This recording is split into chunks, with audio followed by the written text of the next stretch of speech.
Bonjour, bienvenue dans C'est Cash. Une fois n'est pas coutume, je commencerai par une phrase de Michel Houellebecq. Le monde d'après, ce sera le monde d'avant, en pire.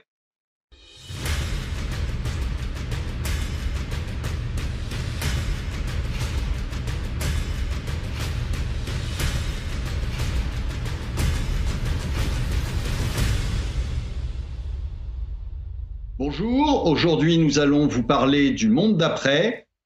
Bonjour Estelle.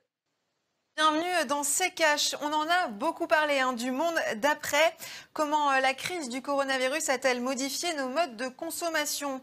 Quand peut-on s'attendre à une vraie reprise économique? Quelles leçons doit-on tirer de cette crise? Ce sont toutes ces questions qui vont nous occuper, Olivier, pendant ce numéro. Olivier, un mot sur la consommation. La consommation des ménages devrait décrocher de 7,5% cette année, selon le cabinet d'études Xerfi. La pandémie a-t-elle sonné à la fin de la consommation d'avant, Olivier? Et donc, je ne sais pas ce qui se passera. Je pense que Xerfi n'en sait pas plus que moi sur la baisse de la consommation. Je pense que de toute façon, il y aura une baisse de la consommation pour la bonne et simple raison que les gens n'ont plus de sous.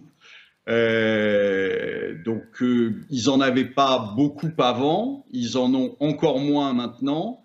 Et donc, évidemment, ça pèsera sur la consommation d'après.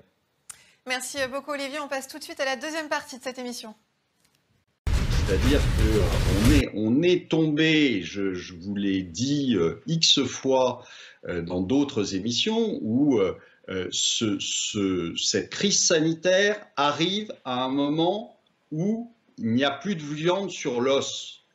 On n'a pas refait de gras. On n'a pas refait de gras, en fait, depuis la crise de la dernière crise. Et donc, malheureusement, l'État aujourd'hui est en ruine.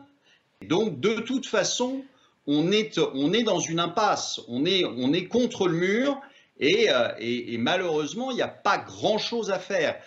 Merci Olivier. Et on referme cette émission avec vous, Olivier.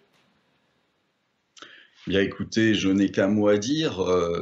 Merci Olivier, c'est la fin de cette émission. Merci de l'avoir suivi. Prochain rendez-vous la semaine prochaine. En attendant, vous pouvez évidemment poser vos questions à Olivier sur les réseaux sociaux. Il les répondra dans cette émission. N'oubliez pas non plus que nos précédents numéros sont disponibles sur notre site internet rtfrance.tv.